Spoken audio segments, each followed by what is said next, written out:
What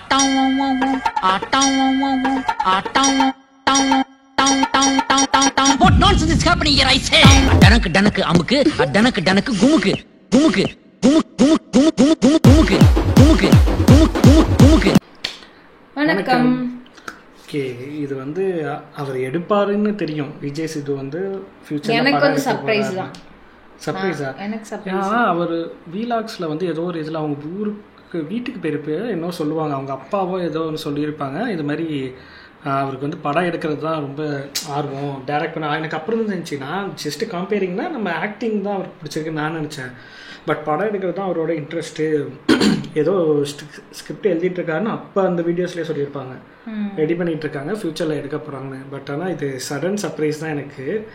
and video பார்ப்போம். அதுக்கு முன்னாடி இப்போ ரீசெண்ட் டைம்ஸில் வந்து ஒரு 2 நாளாக சில விஷயங்கள்லாம் எனக்கு டவுட்ஸாக இருந்த விஷயங்கள்லாம் யோசிச்சுட்டு இருந்தேன். இதை வந்து நம்ம இன்ட்ராக்ட் பண்ணி கேட்போம், சப்ஸ்கிரைபர்ஸ்ட்டு அவங்க என்ன சொல்கிறாங்க பார்ப்போன்றதுக்காக கேட்டிருந்தது. அண்ட் May 1 அந்த படம் ரிலீஸ் ஆனப்போ எந்த மூவிஸ் வந்து உங்களுக்கு ரொம்ப பிடிச்சிருந்து கேட்டப்போ நிறைய பேர் டூரிஸ்ட் ஃபேமிலி சொல்லிட்டு இருந்தாங்க. திடீர்னு பார்த்தா ரெட்ரோ வந்து அதிகப்படியான லைக் ஓட்ஸ் எடுத்துருந்துச்சு, எப்படின்னு தெரில. ஆனால் இது ரெட்ரோ வந்து மிக்சடாக தான் நிறைய பேர் சொல்கிறாங்க. ஆனால் நாங்கள் ரெட்ரோ ஆர் டூரிஸ்ட் ஃபேமிலி ஏதோ ஒன்று கூடிய சீக்கிரம் கண்டிப்பாக. ஆக்சுவலாக நாங்கள் இன்னும் போகல எந்த மூவிக்கும், போக முடியாத சூழ்நிலையில் இருக்கோம். எடுத்த உடனே பார்க்கணுன்றதுக்காக வெயிட் பண்ணுறோம் நெக்ஸ்ட் வீக்கில்.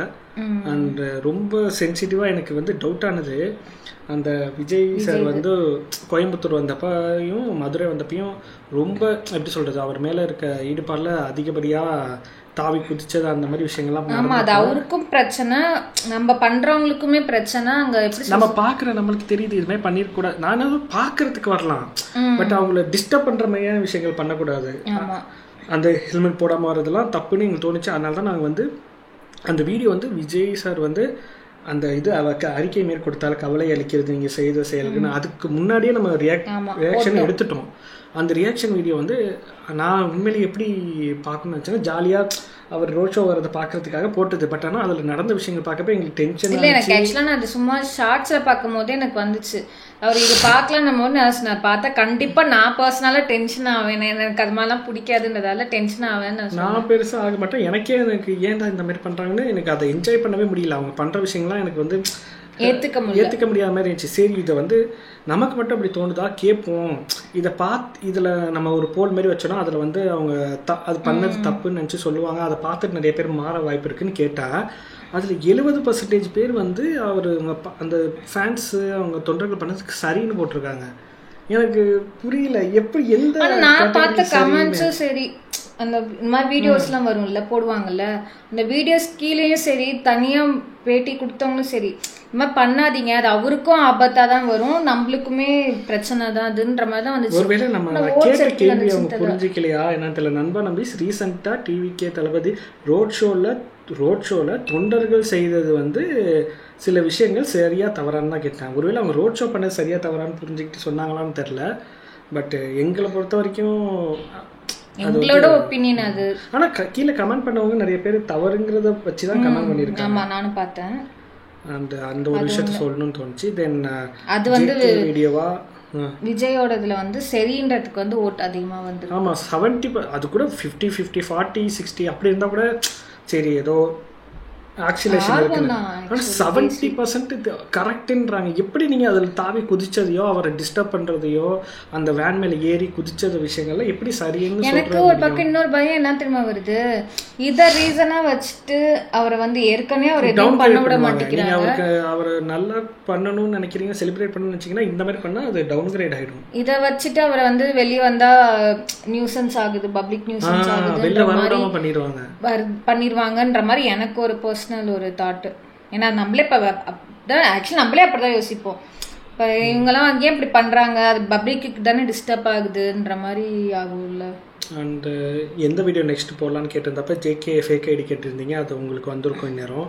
அண்ட் தென் இது கேட்டிருந்தோம், அந்த பேக் டு ஸ்கூல் வந்து திடீர்னு போட்டப்போ அவங்க வந்து பிளாக் பண்ணிடுறாங்க. பிளாக் பண்ணுறப்ப வந்து அட்லீஸ்ட் அது வந்து மானிட்டைஸ் மட்டும் எடுத்தால் கூட பிரச்சனை இல்லை. அவங்க ஓகே நம்ம போட்டதுக்கு நம்ம சப்ஸ்கிரைபர்ஸ் பார்ப்பாங்க, அது மட்டும் எனஃப் அப்படின்னு விட்டுடலாம். பட் பிளாக் பண்ணுறப்ப நீங்களும் பார்க்க முடியாதுங்கிறதுனால தான் அந்த கிரிட் யூஸ் பண்ணது. வேறு வழி இல்லாமல் கிரிட் யூஸ் பண்ணது. அது ஓகேவா இல்லையான்னு கேட்டப்போ அது 67% வந்து ஓகே, கண்டினியூ பண்ணுங்கன்னு தான் நிறைய பேர் சொல்லியிருக்காங்க. ஸோ அது என்னான்னு பார்த்துட்டு நெக்ஸ்ட் டே கண்டினியூ பண்ணலாம். அண்ட் மேட்லியஸ் லைவ் கிச்சன் சொல்லிடலாமா? மேட்லியஸ் லைவ் கிச்சன் வந்து ஆக்சுவலி சண்டே 11 o'clock வரும். இந்த வீடியோ வந்துரும்னு நினைக்கிறேன் தெரிஞ்சு. அது வந்து ஆக்சுவலாக சண்டே 11 o'clock ட்ரை பண்ணலாம்னு நினச்சோம். பட் கொஞ்சம் தெரில லைவ் வருமானது. ஏன்னா அது இன்னும் அது எனேபிள் ஆகாத மாதிரி ஃபீல் ஆகுது. ஆச்சுன்னா கண்டிப்பாக 11 o'clock வரும். அப்படி வரலன்னா நெக்ஸ்ட் சண்டே வரும். இல்லை மேபி நைட்டு ட்ரை பண்ணி பார்ப்போம், இல்லாட்டி நைட் குக்கிங்கில் ஏதாவது. தென் இப்போ இந்த வீடியோ பாஸ் பண்ணி பேசுகிற அந்த விஷயங்கள் நான் ஸ்டார்டிங்லேருந்து இருந்துச்சு. நாங்கள் வந்து நிறைய பேர் என்ன சொல்லுவாங்கன்னா வீடியோ ஓடிட்டு இருக்கப்ப பேசவே பேசாதீங்க, கடைசியாக பேசுங்கன்னாங்க. சில பேர் வீடியோ ஃபுல்லாக பார்த்து முடிச்சுட்டு பேசுங்க, நாங்கள் நடுவில் பேசுகிறப்ப பாஸ் பண்ணிட்டு பேசுங்க, நடுவில் பாஸ் பண்ணிட்டு பேசுங்க, அது எங்களுக்கு புரிய மாட்டேங்குது அப்படின்னு சொன்னாங்க. ஸோ எனக்கு என்ன டவுட் ஆகிட்டுனா சரி கேட்டுருவோம், யார் எது அதிகமாக சொல்கிறாங்களோ அதையே ஃபாலோ பண்ணிடுவோம், எங்களுக்கு எதுனாலும் ஓகே அப்படின்னு நினச்சிட்டு நான் சொன்னேன். நிறைய பேர் ஃபுல்லாக ஃபினிஷ் பண்ணிட்டு பேசுங்கன்னு சொல்ல போகிறாங்க. அச்சோ, ஏன்னா எங்களுக்கு ஓப்பனாக சொன்னால் எனக்கும் இருக்கும் அந்த அளவுக்கு ஃபினிஷ் பண்ணிட்டு என்ன கண்டென்ட்னு யோசிச்சு பேசலாம் தெரியாது. ஆன் தி ஸ்பாட்ல பேசுகிறோமா ஓகேன்ற மாதிரி அதை பார்த்து எக்ஸைட்மெண்ட்டில் பேசிடுவோம். நம்ம தேட்டருக்கே போயிருக்கோம், உட்காந்து பார்த்துக்கிட்டு இருக்கப்போ எக்ஸைட்மெண்ட்டில் பேசுகிற மாதிரி தான் பேசிடுவாங்க. பட் அதே மாதிரி தான் அவங்க சொன்னதில் வீடியோ பாஸ் பண்ணிவிட்டு உங்கள் தாட்ஸை சொல்லுங்கன்றதுக்கு 30%, ஃபுல்லாக ஃபினிஷ் பண்ணிட்டு பேசுங்க 24%, அண்ட் 1 or 2 பாஸ் மட்டும் பண்ணிவிட்டு ஜஸ்ட் ஒரு 2 கவுண்டர் மாதிரி கொடுங்க, ரொம்ப லென்த்தாக பேச வேணான்ற மாதிரி 46. ஸோ அதை தான் எதிர்பார்க்குறாங்க. அதாவது உங்கள் தாட்ஸை சொல்லுங்கள், பட் ஆனால் லென்த்தாக சொல்ல வேணாம் அப்படிங்கிறது தான் வந்திருக்கு. ஸோ அதனால் அதையே நம்ம போகிற ஃப்ளோலே கண்டினியூ பண்ணால், பட் ரொம்ப லென்த்தாக பேசாமல் சென்ட்ரலில் ஒன்று ஸ்டார்டிங்கில் இன்ட்ரோ சொல்லிவிட்டு கடைசியில் பேசிக்கலான்னு. அண்ட் நெக்ஸ்ட் ஸ்டார்டிங்கில் தான் ரொம்ப பேசுகிறோம். ஆமாம், இது சொல்லணும்னு நினச்சேன், அதனால சொல்லியாச்சு இந்த வீடியோவில். சரி பார்ப்போம் இந்த வீடியோ. வீலாக் படம் பேர் தெரியுமா? எனக்கு படம் பேர் மட்டும் தெரியும், அதில் அந்த இதில் பார்த்தேன். பார்ப்போம்.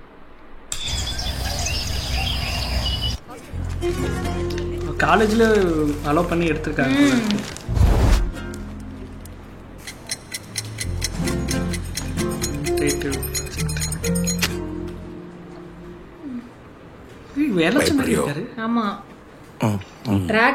என்ன கதை யோசிச்சு வச்சிருக்கியோ பயப்படாம தைரியமா சொல்லுப்பா.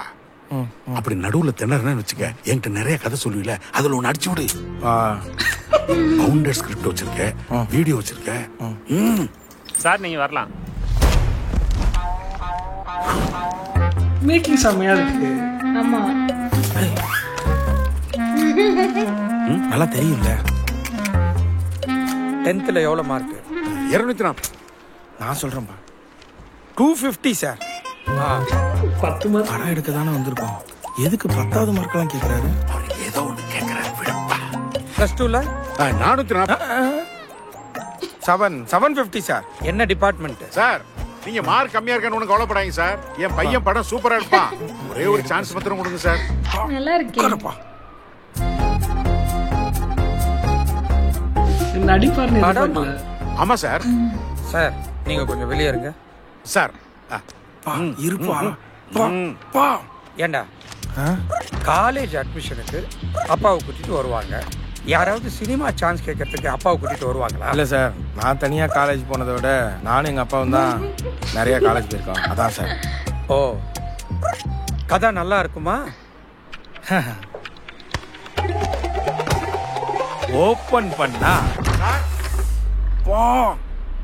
சைன் பண்ணிரலாம்ல. ஏரியா கவுன்சிலர் என் ஃப்ரெண்ட் தான், பேசுறீங்களா? லாங் ஷாட் டக்கு. இல்ல சார், உன் பேரை சொன்னேன்னா இதுக்குலாம் சிபாரிஸ்ல வராங்க. சார் சாரி சார், இந்த ஏரியா கவுன்சிலரே பெரிய ஆள் நினச்சினுங்கிறார் சார் எங்கள் அப்பா. நீங்கள் இந்த வீடியோ மட்டும் கொஞ்சம் பாருங்கள் சார்.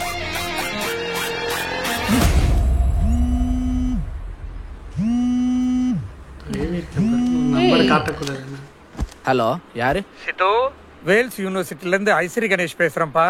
உன் வீடியோஸ் எல்லாம் பார்த்தேன் சார். விடிவி கணேஷ் சார், நான் உங்களுக்கு பெரிய ஃபேன் சார். சார் என்ன சார், போன்ல உங்க வாய்ஸ் வேற மாதிரி இருக்கு. கலாய்க்கறாங்க.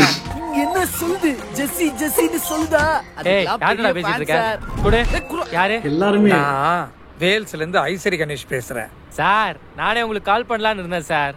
என் அக்கா பையன் 12th கொஞ்சம் மார்க் கம்மியாக எடுத்துட்டான் சார். அவனுக்கு உங்கள் காலேஜில் டென்டிஸ்ட் சீட்டோ கொடுத்தீங்கன்னா நல்லா இருக்கும் சார். நம்ம வேணா ஒரு ஃபோட்டோ ஷூட் பண்ணிக்கலாம் சார். காலேஜில் இருந்து. ஹலோ யாரு? ஹலோ, வேல்ஸ் யூனிவர்சிட்டில இருந்து சான்சலர் ஐசரி கணேஷ் பேசுறேன். யாரா இருந்தாலும் காலேஜ் ஈவெண்ட்டுக்குலாம் வர முடியாது சார். ஆல்ரெடி நீங்க மாசத்துக்கு டேட்டே இல்ல. நீங்க என்ன பண்ணுங்க, ஈவென்ட் வேணா ஒரு மாசத்துக்கு போஸ்ட்போன் பண்ணுங்க. அதுவும் பேமெண்ட் கரெக்ட்டா வந்தா வரலாம். யாரா இவங்க? லூசு பசங்களா இருக்காங்க. ஓகேவா?